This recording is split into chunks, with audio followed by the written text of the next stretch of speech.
अध्यक्ष महोदय, सबसे पहले तो मैं आपके माध्यम से सदन के सभी दलों के, मैंने जितने भी हमारे सम्मानित सदस्य हैं उनके प्रति आभार व्यक्त करना चाहता हूं कि ऑपरेशन सिंदूर की जो शानदार कामयाबी हासिल हुई है उस पर चर्चा करने के लिए आज सदन पूरी तरह से तैयार है। अध्यक्ष महोदय, सबसे पहले मैं इस सदन के माध्यम से मैं देश के उन वीर सपूतों को, उन बहादुर सैनिकों को नमन करता हूं जिन्होंने की राष्ट्र की सीमाओं की रक्षा के लिए आज जब भी आवश्यकता पड़ी है अपना बलिदान देने में वह पीछे नहीं रहे हैं। आज भी वह तैयार हैं और आज भी वह तत्पर हैं। साथ ही मैं उन सैनिकों की स्मृति को भी अध्यक्ष महोदय नमन करता हूं जिन्होंने की भारत की एकता और अखंडता सुनिश्चित करने के लिए अपना सर्वस्व बलिदान कर दिया। मैं पूरे देश की तरफ से सेनाओं के सभी जवानों के प्रति कृतज्ञता व्यक्त करता हूं।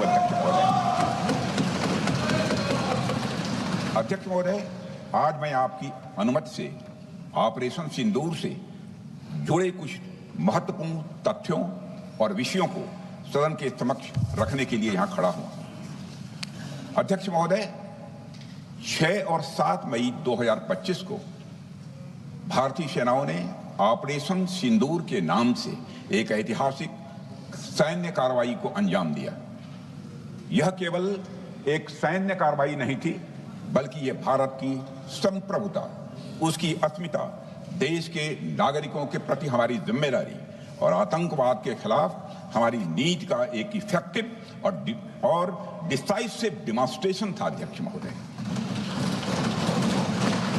महोदय, जैसा इस सदन को जानकारी है, 22 अप्रैल 2025 को जम्मू कश्मीर के पहलगाम क्षेत्र में एक अमानवीय और कायराना आतंकी हमला हुआ। इस हमले में हमारे 25 निर्दोष नागरिकों सहित एक नेपाली नागरिक की भी जान गई थी। उन निर्दोष लोगों की जान उनका धर्म पूछ कर लिया गया। यह अपने आप में अमानवीयता का सबसे कुत्सित और सबसे घृणित उदाहरण था।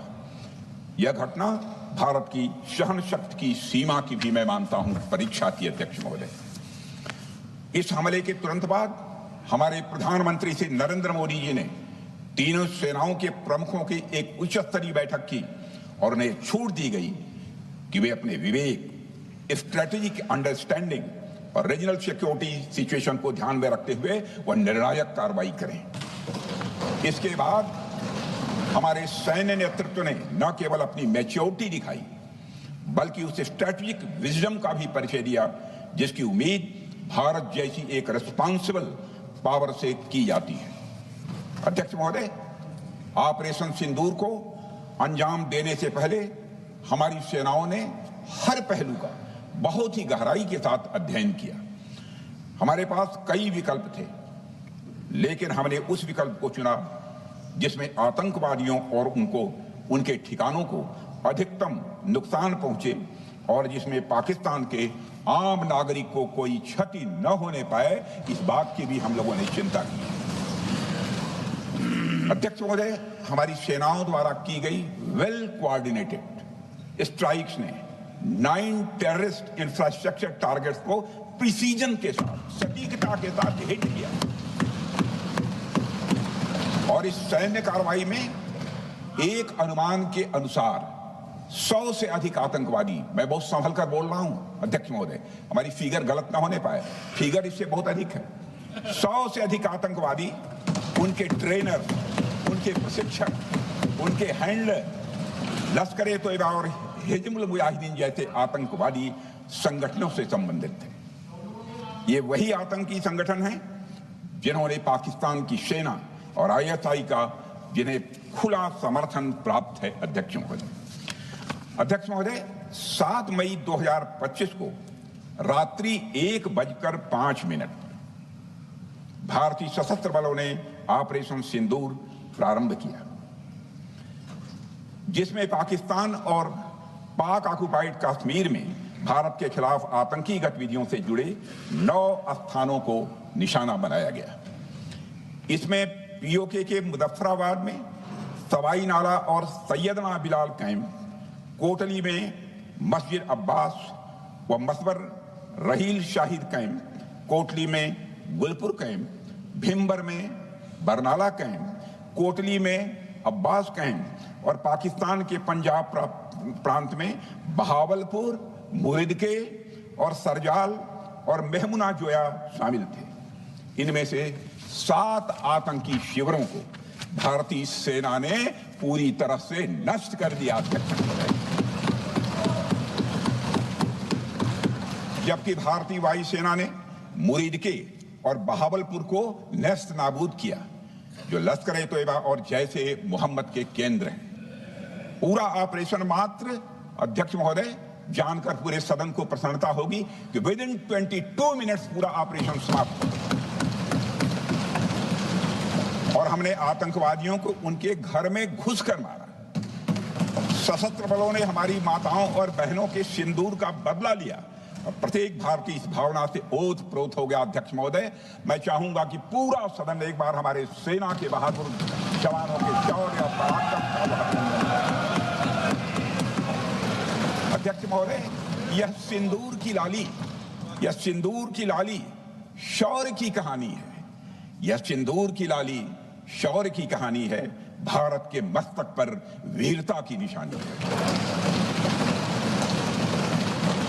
अध्यक्ष महोदय, सेनाओं ने अंधेरी रात होने के बावजूद हमले की सफलता के स्पष्ट एविडेंस भी जुटाए हैं, साक्ष्य है हमारे पास। अध्यक्ष महोदय, हमले के कुछ ही घंटों के भीतर एक प्रेस रिलीज और मीडिया ब्रीफिंग के माध्यम से इन्हें जनता की जानकारी के लिए जारी कर दिया गया था। मुझे यह पुष्टि करते हुए गौरव की अनुभूति हो रही है कि सशस्त्र बल अपने सभी मिशन ऑब्जेक्टिव्स को पूरा करने में पूरी तरह से सक्षम रहे और साथ ही कामयाब रहे। अध्यक्ष महोदय, 7 मई 2025 को हमले माने 1:35 के तुरंत बाद भारतीय डीजीएमओ ने हॉटलाइन संदेश के माध्यम से पाकिस्तान के डीजीएमओ यानी डायरेक्टर जनरल मिलिट्री ऑपरेशन से संपर्क किया और टेरर इंफ्रास्ट्रक्चर के खिलाफ हमारे हमले के रेशनल और मेथोडोलॉजी के बारे में पूरी जानकारी दी और यह तथ्य भी बताया ये हमले एस्केलेटरी नेचर वाले नहीं थे, माने इसको हम आगे नहीं बढ़ाना चाहते। जिन मोहि मारा तिन मोहि मारे। अध्यक्ष महोदय, इस प्रकार प्रभु हनुमान ने लंका में अपनी रणनीति बनाई थी, उसी प्रकार हमने भी उन्हीं को निशाना बनाया जिन्होंने हमें नुकसान पहुंचाया था।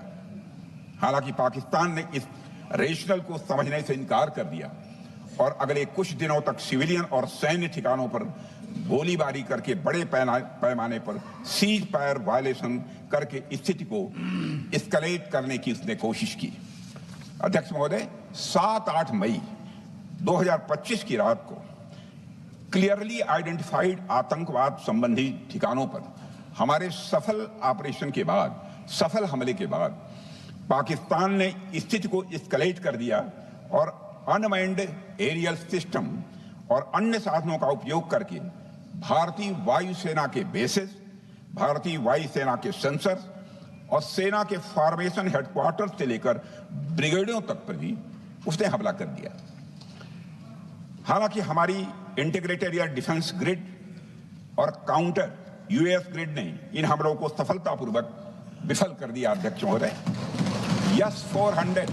यस-400 यमारसैन आकाश मिसाइल सिस्टम और एयर डिफेंस गन्स बहुत प्रभावी साबित हुई हैं। अध्यक्ष महोदय, इस एस्केलेशन पर हमारा जवाबी हमला स्विफ्ट, प्रोपोर्शनेट और नवातुला था। अध्यक्ष महोदय, जिसमें 8 मई 2025 को केवल चुनिंदा पाकिस्तानी एयर डिफेंस सिस्टम और सेंसर नेटवर्क को प्रिसीजन गाइडेड मिशन द्वारा म्यूनिशंस द्वारा जो है टारगेट किया गया। अध्यक्ष महोदय, हमारी कार्रवाई पूरी तरह से सेल्फ डिफेंस में थी, न तो वह प्रोवोकेटिव थी और न तो एक्सपेंशनिस्ट थी।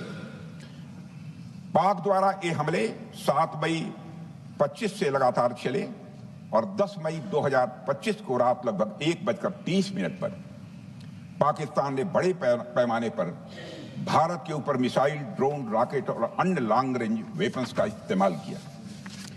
इसके साथ साथ उन्होंने इलेक्ट्रॉनिक वॉरफेयर से जुड़ी टेक्नोलॉजीज का भी सहारा लिया अध्यक्ष महोदय। उनके निशाने पर हमारे भारतीय वायुसेना के अड्डे, थल सेना के एम्यूनिशन डिपोज, हवाई अड्डे और मिलिट्री कैंट थे। अध्यक्ष महोदय, यह कहते हुए मुझे गौरव की अनुभूति हो रही है कि हमारे air defence system, counter drone system और इलेक्ट्रॉनिक इक्विपमेंट्स ने पाकिस्तान के इस हमले को पूरी तरह से नाकाम कर दिया। पाकिस्तान हमारे किसी भी टारगेट को हिट नहीं कर पाया अध्यक्ष महोदय, और हमारे किसी भी इंपॉर्टेंट एसेट को नुकसान नहीं हुआ है। हमारी सुरक्षा व्यवस्था अध्यक्ष महोदय चाक चौबंद थी और हर हमले को हम लोग रोका गया। मैं इसके लिए भारतीय सेना के बहादुर सैनिकों की जमकर सराहना करता हूं, जिन्होंने दुश्मन के हर मंसूबे पर पानी फेर दिया। और अपने प्रतिपक्ष के मित्रों से भी कहना चाहता हूं, एक बार फिर से भारत के सेना के जवानों का कम से कम मेज थपथपाकर उनका अभिनंदन करिए। बहुत बहुत धन्यवाद। बहुत बहुत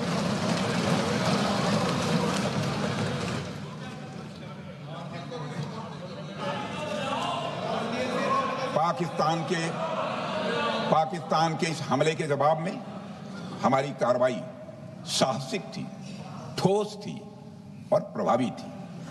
भारतीय वायुसेना ने वेस्टर्न फ्रंट पर पाकिस्तान के हवाई अड्डों, command and control systems, military infrastructures और एयर डिफेंस सिस्टम को निशाना बनाया और इस मिशन को हमारी सेनाओं ने सफलतापूर्वक अंजाम देने में कामयाबी हासिल की। अध्यक्ष महोदय, हमारी सेनाओं ने चकलाला, सरगोधा, रफीकी, रहीम यार खान, जैकबाबाद, सुक्कुर और भोलारी जैसे बड़े एयरबेस पर प्रहार किया और पूरी दुनिया ने भारतीय वायुसेना के शौर्य और पराक्रम की तस्वीर देखी।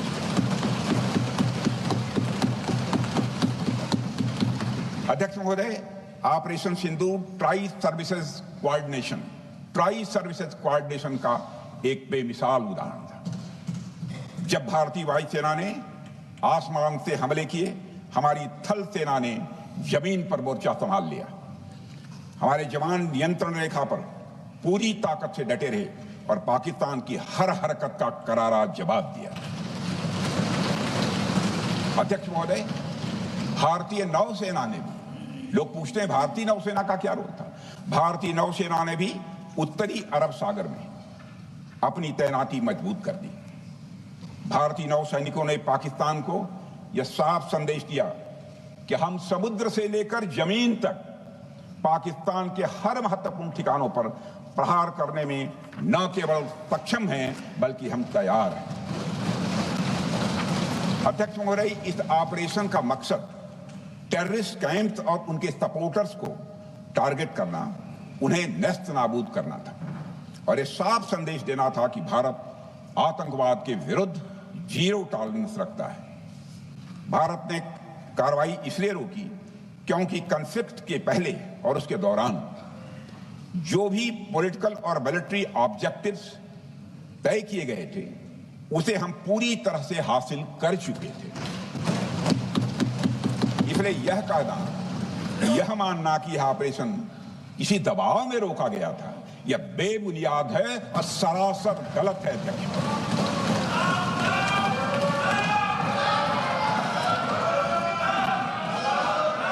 मैं सदन को फिर से आश्वस्त करना चाहता हूं, आपने राजनैतिक जीवन में अध्यक्ष महोदय,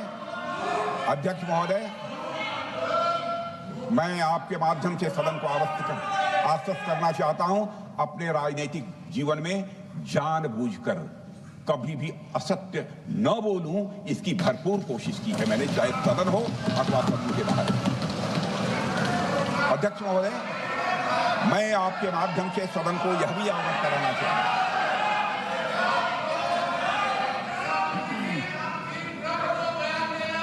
प्लीज बैठिए।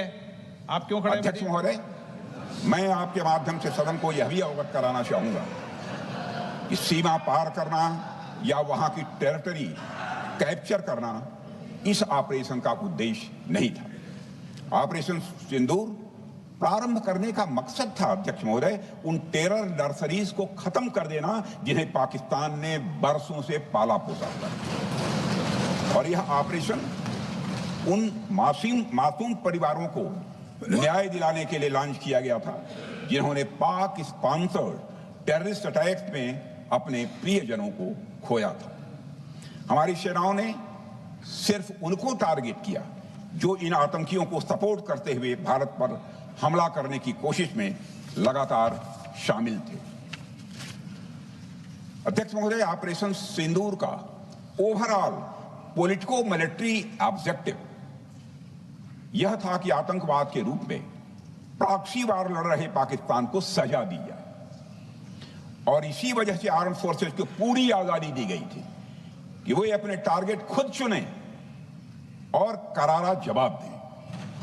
और इस ऑपरेशन का उद्देश्य कोई भी युद्ध छेड़ना नहीं था बल्कि फोर्स के डिमॉन्स्ट्रेटिव यूज से एडवर्सरी को झुकने के लिए मजबूर करना था। 10 मई की सुबह जब भारतीय वायुसेना ने पाकिस्तान की मल्टीपल एयरफील्ड्स पर करारा प्रहार किया तो पाकिस्तान ने हार मान ली है अध्यक्ष महोदय और हॉस्टिलिटी रोकने की कोशिश की। अब रोक दीजिए महाराज। उन्होंने एक कोशिश की, हमारे डीएमओ से बात की, महाराज अब रोक दीजिए, बहुत हो गया। यह पेशकश इस कैबिनेट के साथ स्वीकार की गई थी। सुने, रुकिए तो रुकिए, बता दूंगा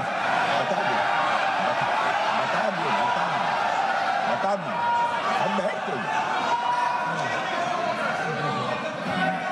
आपको मौका मिलेगा।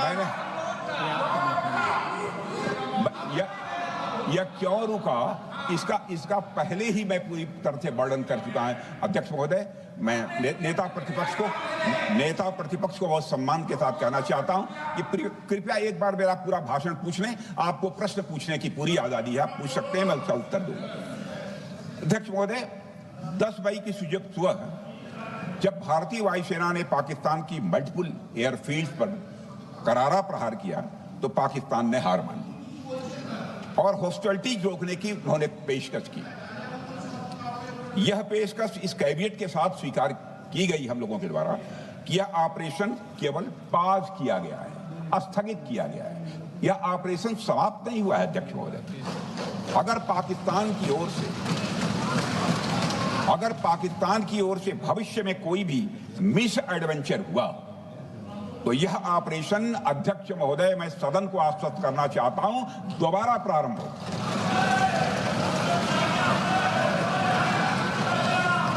अध्यक्ष महोदय, भारतीय वायुसेना के जबरदस्त हमलों, नियंत्रण रेखा पर थल सेना की मजबूत जवाबी कार्रवाई और नौसेना के हमलों के डर ने पाकिस्तान को झुकने के लिए मजबूर कर दिया अध्यक्ष महोदय। और पाकिस्तान की हार उनकी एक सामान्य विफलता नहीं थी बल्कि यह उसके सैन्य बल और मनोबल या दोनों की एक हार थी। 10 मई को पाकिस्तान के डीजीएमओ ने भारत के डीजीएमओ से संपर्क किया और सैन्य कार्रवाइयों को रोकने की अपील की। मैं सदन में यह बात फिर से दोहराना चाहूंगा कि पाकिस्तान के डीजीएमओ ने भारत के डीजीएमओ से संपर्क किया और सैन्य कार्रवाइयों को रोकने की अपील की। 12 मई को दोनों देशों के डीजीएमओ के बीच औपचारिक संवाद हुआ और दोनों पक्षों ने सैन्य कार्रवाइयों पर विराम लगाने का निर्णय लिया। अध्यक्ष महोदय, हमारे सैनिकों का जो मनोबल, मातृभूमि की रक्षा करने का जो उनका समर्पण है, ऑपरेशन सिंदूर के दौरान उसका दर्शन 140 करोड़ से अधिक भारतवासियों ने देखा। मुझे खुद भी और प्रधानमंत्री जी को सीमावर्ती क्षेत्रों में जाकर हमारे जवानों से मुलाकात का अवसर मिला है। अध्यक्ष महोदय, श्रीनगर के मिलिट्री बेस पर, भुज के एयरबेस पर, उधमपुर के कमांड सेंटर पर, हर जगह प्रत्यक्ष मैंने अपनी आंखों से देखा कि हमारे सैनिकों का मनोबल अपनी पूरी बुलंदी पर था। उनकी आंखों में विश्वास है और उनका संकल्प अडिग है। वे न केवल भारत की सीमाओं की रक्षा कर रहे हैं बल्कि हमारे राष्ट्रीय स्वाभिमान की भी अध्यक्ष महोदय रक्षा कर रहे हैं। अध्यक्ष महोदय, किसी भी देश में जनता सत्ता पक्ष को और विपक्ष को अलग अलग दायित्व सौंपती है, दोनों को अलग अलग दायित्व, और हेल्दी डेमोक्रेसी में तो स्वाभाविक है। सत्ता पक्ष का काम होता है जनता के हितों को ध्यान में रखते हुए कार्य करना, और विपक्ष का काम होता है सरकार से जनता के मुद्दों से संबंधित जरूरी प्रश्न पूछना। ऑपरेशन सिंदूर क्यों शुरू किया गया, इसकी जानकारी पहले भी दी गई है और आज भी मैंने सदन को दी है। अध्यक्ष महोदय, कभी कभी हमारे प्रतिपक्ष के लोग ये पूछते रहे हैं कि हमारे कितने बीमार गिरे। मुझे लगता है उनका यह प्रश्न हमारी राष्ट्रीय जनभावनाओं का सही से प्रतिनिधित्व नहीं कर रहा है। मुझे लगता है उन्होंने एक बार भी हमसे यह नहीं पूछा कि हमारी सेनाओं ने दुश्मन के कितने विमान मारे गिराए।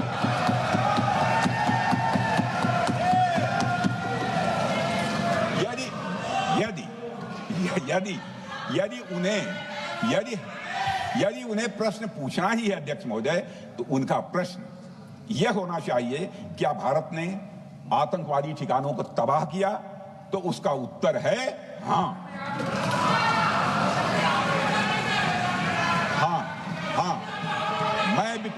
मैं विपक्ष के सम्मानित साथियों से कहना चाहता हूं कि आपको प्रश्न पूछना है तो यह प्रश्न पूछिए, क्या ऑपरेशन सिंदूर सफल रहा? तो उसका उत्तर है हाँ।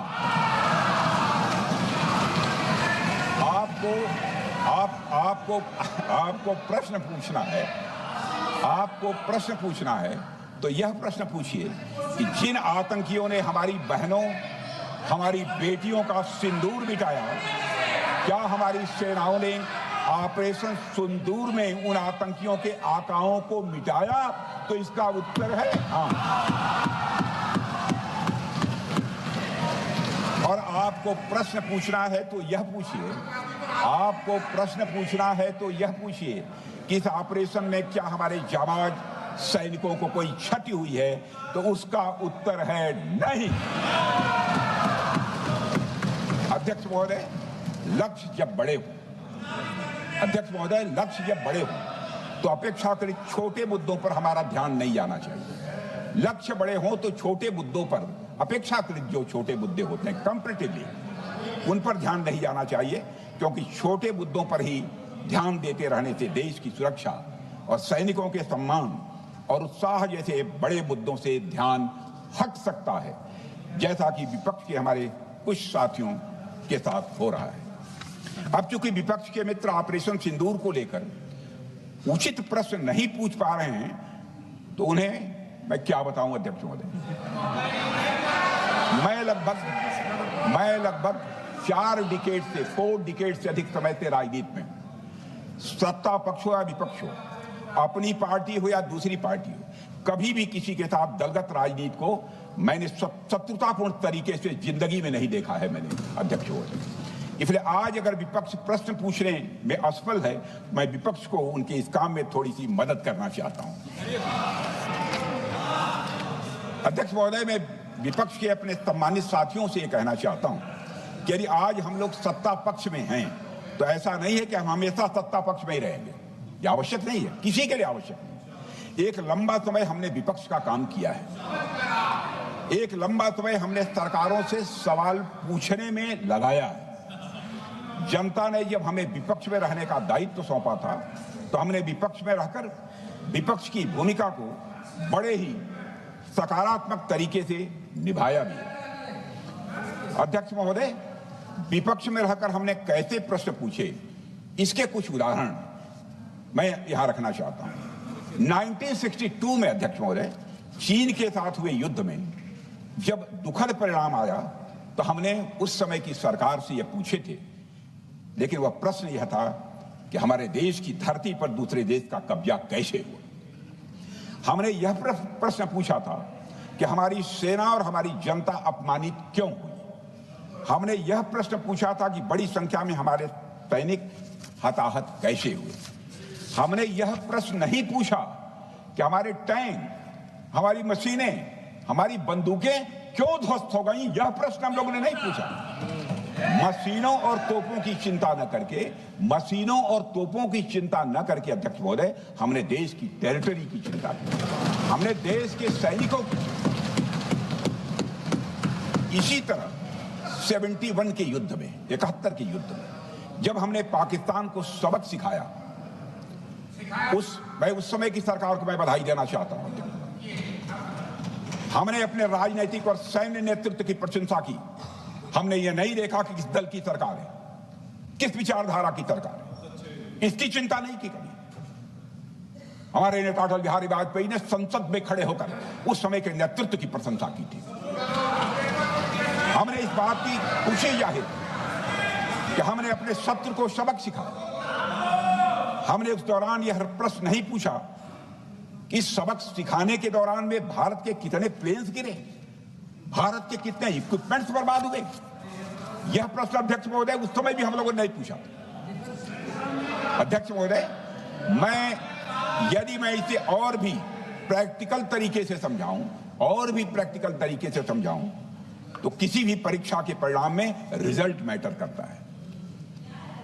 यदि किसी परीक्षा में कोई बच्चा अच्छे मार्क्स लेकर आ रहा है, तो हमारे लिए उसके मार्क्स मैटर करने चाहिए। हमें इस बात का ध्यान नहीं रखना चाहिए कि एग्जाम के दौरान उसकी पेंसिल टूट गई थी या उसकी पेन खो गई।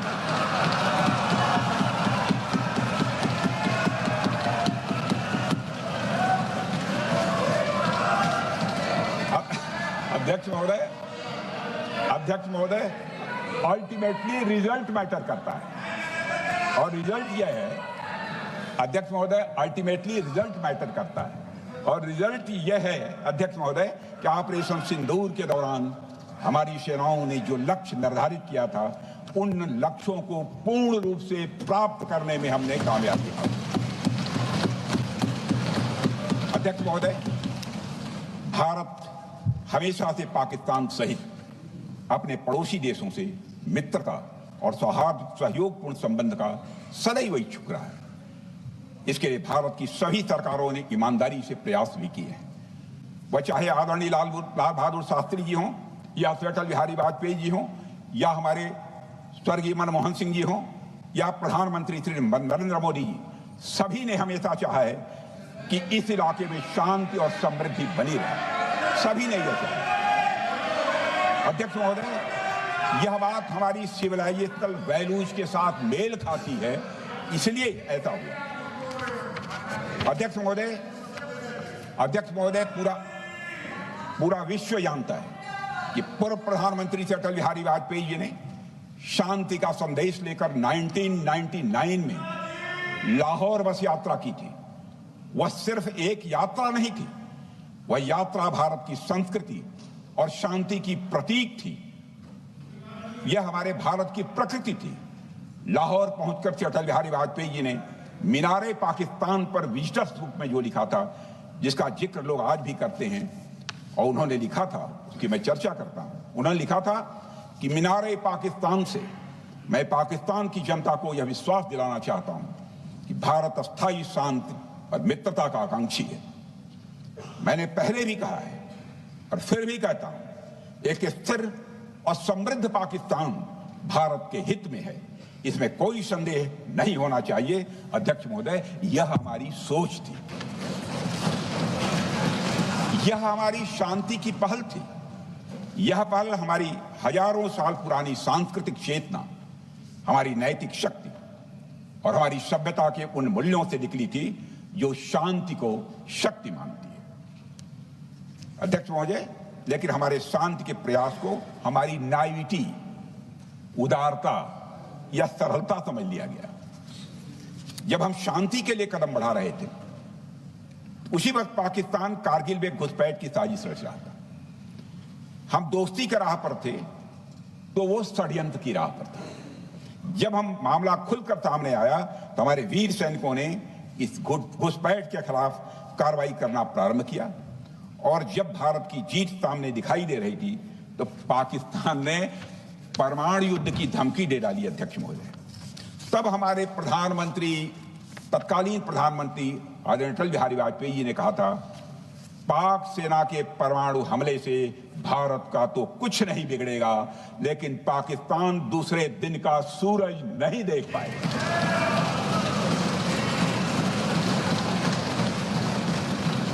यानी अटल जी जो शांति का पैगाम लेकर गए, वही अटल जी शक्ति का भी परिचय देने में तनिक भी नहीं हिचके। यही है भारत। अध्यक्ष महोदय, यह सामर्थ्य का उद्घोष था।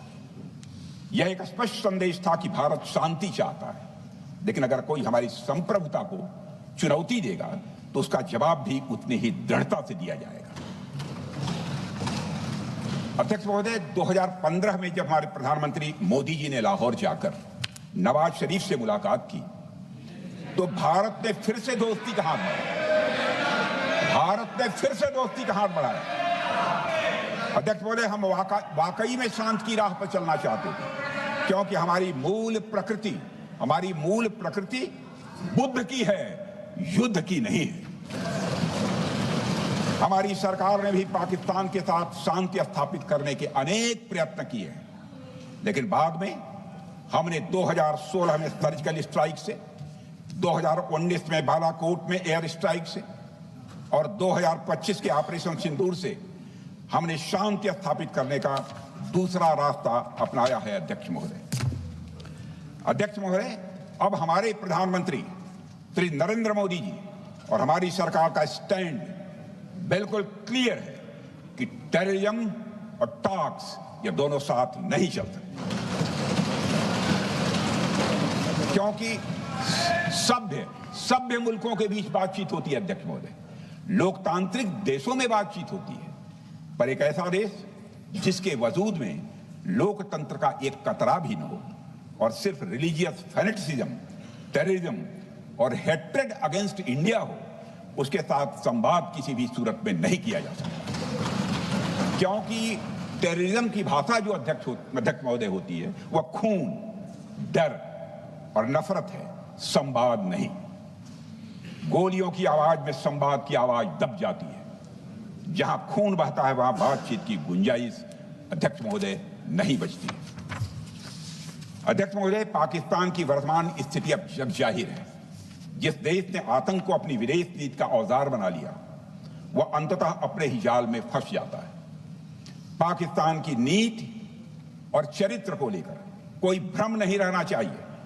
यह एक ऐसा देश है जो वैश्विक आतंकवाद की नर्सरी है, और उन्होंने इसको अपनी स्टेट पॉलिसी का भी एक आधार बनाया हुआ है। अध्यक्ष महोदय, ऑपरेशन सिंदूर के दौरान पूरी दुनिया ने देखा है कि पाकिस्तान में सरकार आतंकवादियों के लिए स्टेट फ्यूनरल का इंतजाम कर रही है, और सैन्य अधिकारी भी आतंकवादियों के जनाजे में भाग लेते हैं। यह वही देश है जो सीमा पर सैनिकों से लड़ने का साहस नहीं जुटा पाता, इसलिए निर्दोष नागरिकों, बच्चों और तीर्थयात्रियों को आतंकवाद का निशाना बनाता है। पाकिस्तान की सेना और आईएसआई आतंकवाद को एक प्रॉक्सी वार के रूप में अध्यक्ष महोदय इस्तेमाल करती हैं, और उसके सहारे वे भारत को डिस्टेबलाइज करने का सपना देखती हैं। अध्यक्ष महोदय, मैं लोकतंत्र के मंदिर में खड़े होकर यह बात कह रहा हूं कि भारत को 1000 कट्स देने का सपना पालने वालों को नींद से जग जाना चाहिए। यह मोदी जी के नेतृत्व वाला नया भारत है जो आतंकवाद के खिलाफ किसी हद तक जाता है।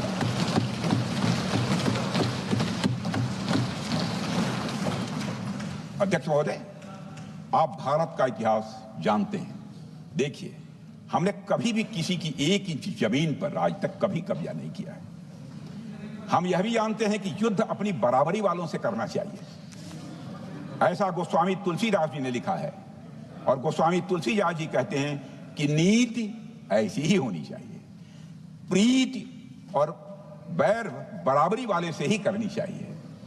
शेर यदि मेढकों को मारे तो उसका बहुत अच्छा संदेश नहीं आता है अध्यक्ष महोदय। और अध्यक्ष महोदय, हमारे देश की सेना शेर है।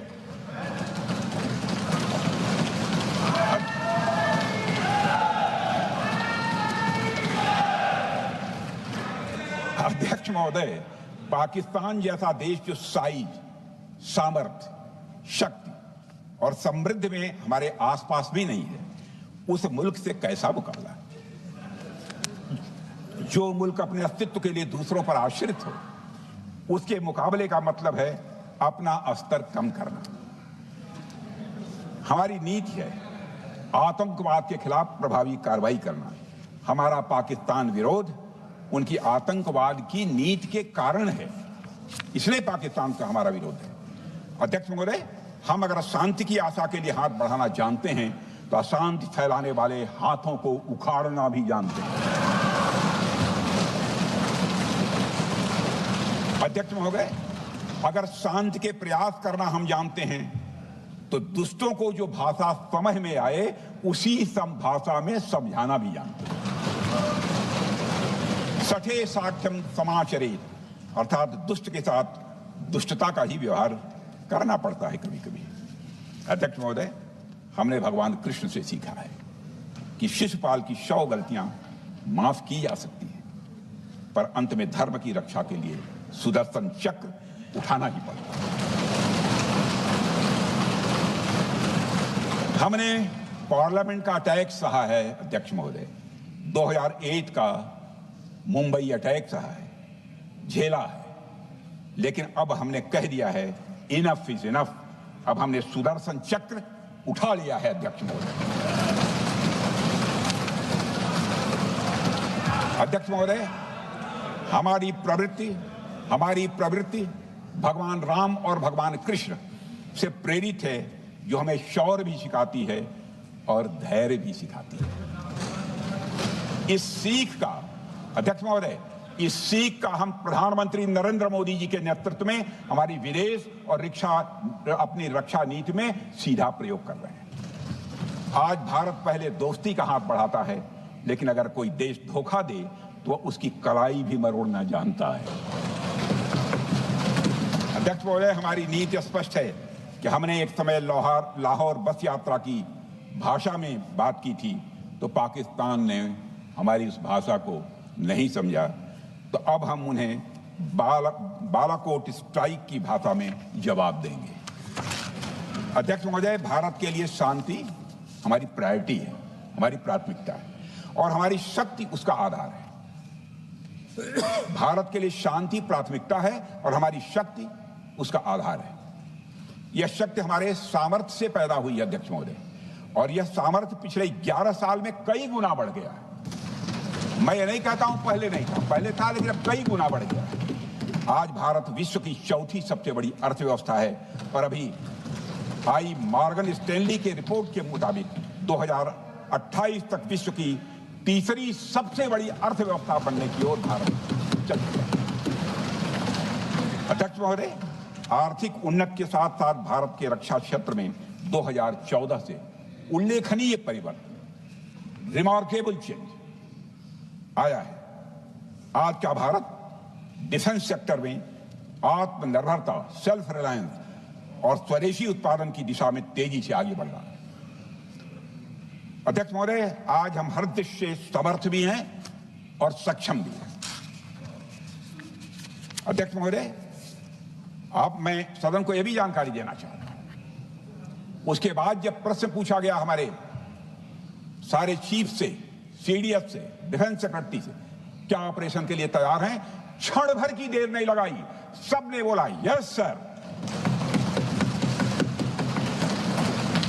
अध्यक्ष महोदय, ऑपरेशन सिंदूर हमारे सामर्थ्य का ही प्रतीक था, जिसमें हमने दिखा दिया कि अगर कोई हमारे नागरिकों को मारेगा तो भारत चुप नहीं बैठेगा। भारत की आत्मरक्षा के लिए हमारा राजनीतिक तंत्र और नेतृत्व बिना किसी दबाव के काम करेगा। हमारी मिसाइल फिजिकल सीमाएं लांघेंगी अध्यक्ष महोदय, और हमारे वीर सैनिक दुश्मन की कमर तोड़ेंगे। अध्यक्ष महोदय, हम आतंकवाद को उसके हर रूप और स्वरूप में पूरी तरह समाप्त करने के लिए पूरी तरह से प्रतिबद्ध हैं, और इस संदर्भ में हमें एक महत्वपूर्ण बात समझनी होगी। Pakistan sponsored terrorism is not random madness, there is a method in this madness. यह एक सुनियोजित रणनीति है, यह एक फंडामेंटल रेज है। अध्यक्ष महोदय, प्रसिद्ध लेखक वीएस नायपाल ने सही कहा था, पाकिस्तान में होना एक ऐसी अल्टरनेट और कंट्रास्टिंग रियलिटी है, where war is peace, freedom is slavery, ignorance is strength. यानी यहां युद्ध ही शांति है, गुलामी ही स्वतंत्रता है और जिहालत यानी अज्ञानता ही ताकत है। अध्यक्ष महोदय, इसलिए पाकिस्तान द्वारा प्रायोजित आतंकवाद कोई पागलपन नहीं है। पाकिस्तान द्वारा प्रायोजित आतंकवाद कोई पागलपन नहीं है, यह एक सोची समझी साजिश का हिस्सा है। यह एक ऐसी प्रक्रिया है जो आतंक को एक पॉलिटिकल टूल की तरह इस्तेमाल करती है। यह सिर्फ आतंकवाद नहीं, यह एक टूल किट है, एक ऐसा टूल किट जिसे पाकिस्तान की सेना और उसकी एजेंसियां एक नीति की तरह अपनाए हुए हैं। This tool kit is an opposition to civilized code of conduct that the rest of the world prefers to abide by। यानी यह टूल किट उस सिविलाइज्ड कोड ऑफ कंडक्ट के खिलाफ है जिसे दुनिया का हर जिम्मेदार देश मानता है। अध्यक्ष महोदय, यह एक कट्टरपंथी सोच की उपज है जिसमें सहिष्णुता के लिए कोई जगह नहीं। हमारा पाकिस्तान के साथ कोई सीमा का संघर्ष नहीं है अध्यक्ष महोदय, बल्कि यह सभ्यता बनाम बर्बरता का संघर्ष है। सभ्यता बनाम बर्बरता का संघर्ष। पाकिस्तान के हुक्मरान जानते हैं कि उनके सैनिक युद्ध के मैदान में भारत से नहीं जीत सकते, इसलिए वे आतंक को पालते ही नहीं, उन्हें प्रशिक्षण देते हैं और फिर दुनिया के सामने खड़े होकर निर्दोष बनने की कोशिश करते हैं। अध्यक्ष महोदय, पाकिस्तान दोहरे मापदंड और झूठ की बुनियाद पर खड़ा हुआ एक ऐसा देश है जो अब फेल्ड स्टेट के तौर पर देखा जा रहा है। भारत ने ऑपरेशन सिंदूर के जरिए पूरी दुनिया को दिखा दिया है कि हम इस आतंकवाद के गंदे खेल को जड़ से एक समाप्त करने का संकल्प ले चुके हैं। अध्यक्ष महोदय, जब अटल जी प्रधानमंत्री थे तब पाकिस्तान के साथ कंबोजिट डायलॉग के लिए भारत की शर्त थी कि पाकिस्तान अपनी जमीन का प्रयोग भारत के खिलाफ टेररिज्म फैलाने के लिए नहीं करेगा। एक कंपोजिट डायलॉग के लिए भारत की शर्त थी, जिसे पाकिस्तान ने भी मान लिया था उसमें। लेकिन दुर्भाग्य से 2009 में शर्म शेख में तत्कालीन सरकार ने एक बड़ी भूल की, जब कंपोजिट डायलॉग प्रोसेस से पाकिस्तान प्रायोजित आतंकवाद को डीलिंक कर दिया गया। यानी बातचीत जारी रखने के लिए पाकिस्तान द्वारा अपनी जमीन को आतंकवाद के लिए प्रयोग न करने की शर्त को ही डाइल्यूट कर दिया गया। मैं मानता हूं यह भारत की स्ट्रेटेजिक पोजीशनिंग को कमजोर करने वाला एक कदम था। अध्यक्ष महोदय, ऐसी ही एक और गंभीर चूक तत्कालीन सरकार ने 2006 में हवाना में भी हुई थी, जब पाकिस्तान को आतंकवाद का विक्टिम माना गया और एक ज्वाइंट एंटी टेरर मैकेनिज्म बनाने पर सहमति भी हुई थी। 2006 की बात कर रहा हूं। अध्यक्ष महोदय, यह सोचने वाली बात है कि जो देश आतंक को पैदा करता है, उसे पालता है, उस देश को ही आतंक से पीड़ित मान लेना कितना बड़ा स्ट्रेटेजिक ब्लंडर है। अध्यक्ष महोदय, आतंकवाद के खिलाफ हमारी लड़ाई अब केवल सीमा पर नहीं है, बल्कि वैचारिक मोर्चों पर भी लड़ी जा रही है। इसी उद्देश्य से प्रधानमंत्री जी कई हाई लेवल डेलीगेशंस का गठन भी उन्होंने किया था, जिसमें हमारे लगभग अधिकांश दलों के सम्मानित सदस्य उसमें शामिल थे। उसमें विभिन्न राजनीतिक दलों के रिप्रेजेंटेटिव शामिल थे और सचमुच इस समिति ने वैश्विक मंचों पर जाकर भारत की बात बहुत ही प्रभावी तरीके से रखी और आतंकवाद के विरुद्ध वैश्विक समर्थन को उन्होंने मजबूत किया। अध्यक्ष महोदय, मैं उन सभी डेलीगेशन के सम्मानित सदस्यों के प्रति शीश झुकाकर आभार व्यक्त करना चाहता हूं, जिन्होंने भारत का आतंकवाद के खिलाफ स्टैंड तथा जीरो टॉलरेंस की पॉलिसी और ऑपरेशन सिंदूर के बारे में दुनिया के देशों को सही तरीके से अवगत कराया, प्रभावी तरीके से अवगत कराया।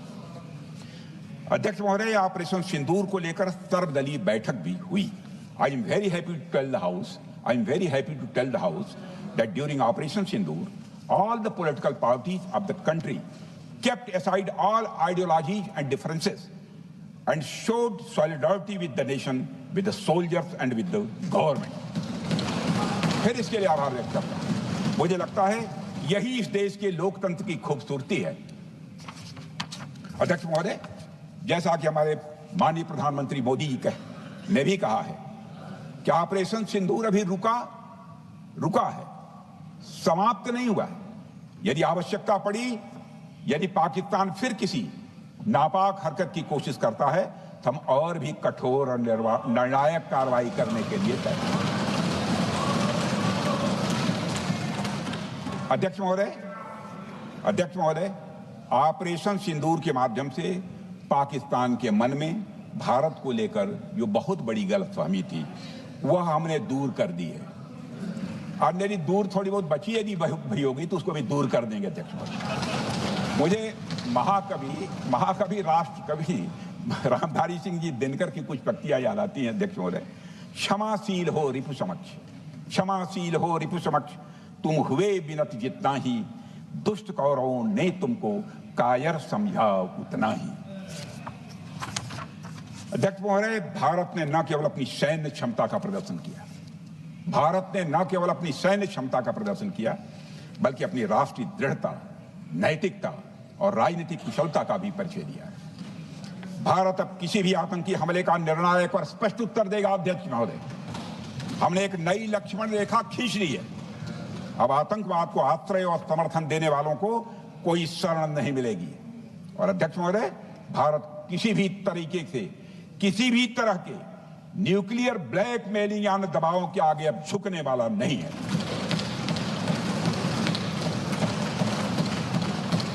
अध्यक्ष महोदय, ऑपरेशन सिंदूर के माध्यम से जो हमने किया और उससे पहले सर्जिकल स्ट्राइक और एयर स्ट्राइक के जरिए जो संदेश दिया गया वह बहुत पहले ही हो जाना चाहिए, लेकिन जो होता है समय पर ही होता है।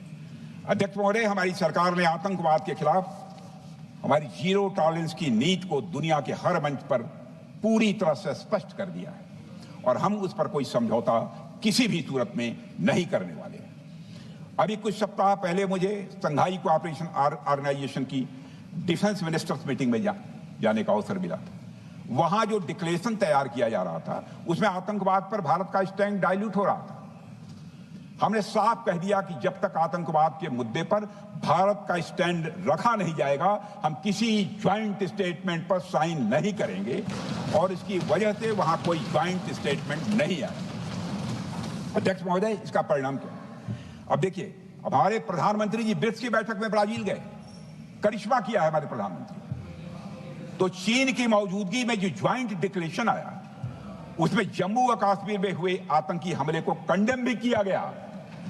यह प्रधानमंत्री ने करिश्मा करके दिखाया। यानी भारत की बात अंततः मानी गई और यह ब्रिक्स सम्मेलन के इतिहास में पहली बार हुआ जब जम्मू एवं कश्मीर में हुए किसी आतंकी घटना को खुलकर कंडेम किया गया।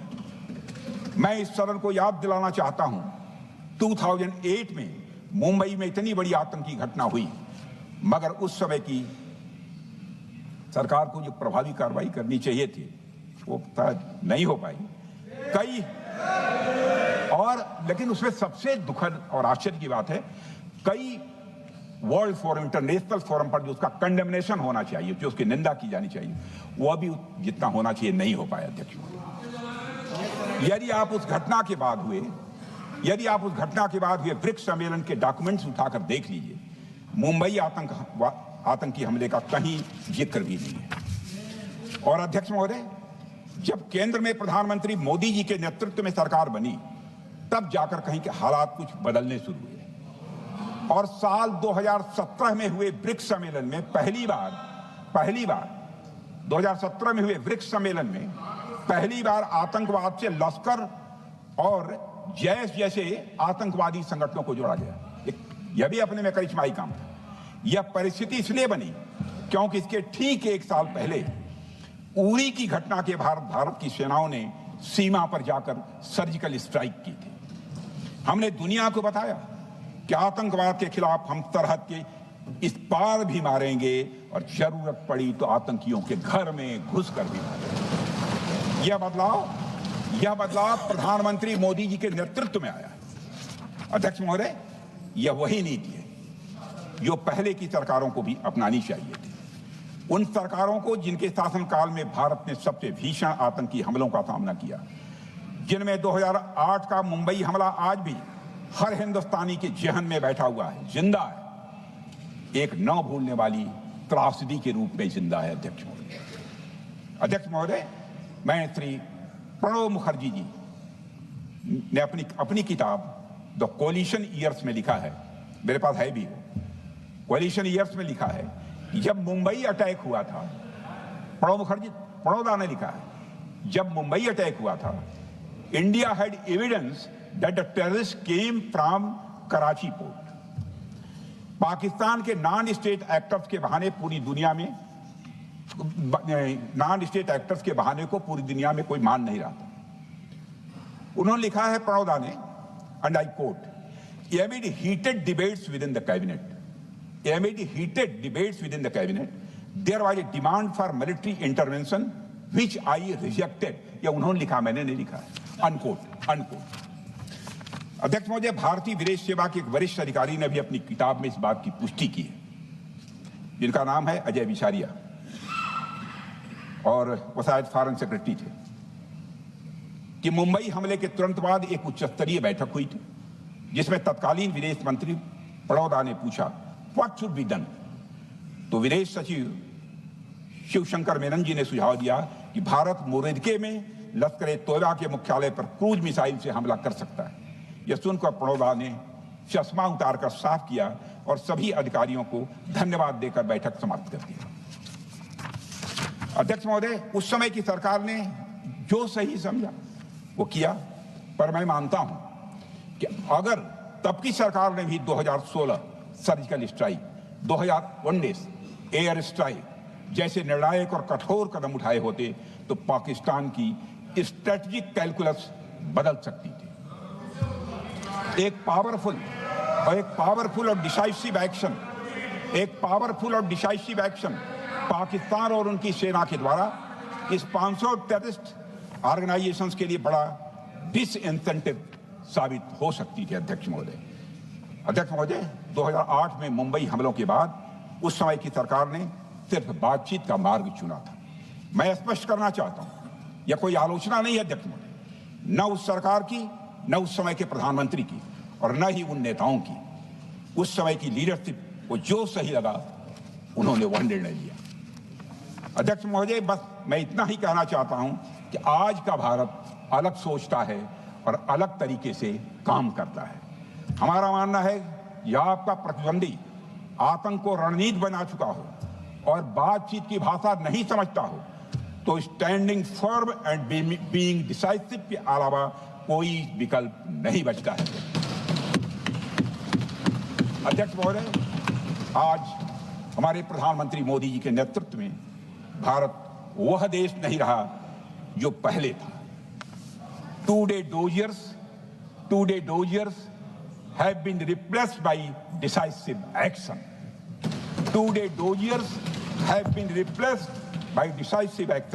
आज भारत सहता नहीं है, भारत जवाब देता है। अध्यक्ष महोदय, आज भारत आतंक की जड़ तक जाता है और उसे उखाड़ फेंकने का सामर्थ्य रखता है। अध्यक्ष महोदय, मैं इस सदन को और देश की जनता को यह विश्वास दिलाना चाहता हूं कि हमारी सरकार, हमारी सेनाएं और हमारी लोकतांत्रिक संस्थाएं सब मिलकर, हम और ये सारे लोग सभी मिलकर देश की एकता, अखंडता और सुरक्षा के लिए जो भी कदम उठाना आवश्यक होगा वह कदम उठाएंगे और उसके प्रति हम पूरी तरह से कमिटेड हैं। अध्यक्ष महोदय, अंत में मैं केवल इतना ही कहना चाहता हूं, यह समय एकजुट होकर अपनी सुरक्षा, संप्रभुता और आत्मसम्मान की रक्षा के संकल्प को और अधिक मजबूत करने का है। हमें यह याद रखना होगा कि हमारी सामाजिक और राजनीतिक एकता ही यह हमारी सबसे बड़ी ताकत है। अध्यक्ष महोदय, आतंकवाद को समर्थन देने वालों को यह स्पष्ट संदेश चला गया है कि भारत अपनी मातृभूमि की रक्षा के लिए पूरी तरह से संकल्पबद्ध है। आइए हम सभी दलगत भाव से ऊपर उठकर, आइए हम सभी दलगत भाव से ऊपर उठकर संगच्छध्वम संगरध्वम के मंत्र से प्रेरणा लेकर एक साथ खड़े हो जाएं और हम इस राष्ट्रीय संकल्प को मजबूत करें। यही हम सबका राष्ट्रीय दायित्व है। और इन्हीं शब्दों के साथ अध्यक्ष महोदय, आपने मुझे विचार रखने का अवसर दिया। आपके प्रति आभार व्यक्त करते हुए और अपने सभी सम्मानित सदस्यों के प्रति धन्यवाद व्यक्त करते हुए अपना निवेदन समाप्त करता हूं। सबने शांतिपूर्वक बात श्री गौरव गोगोई।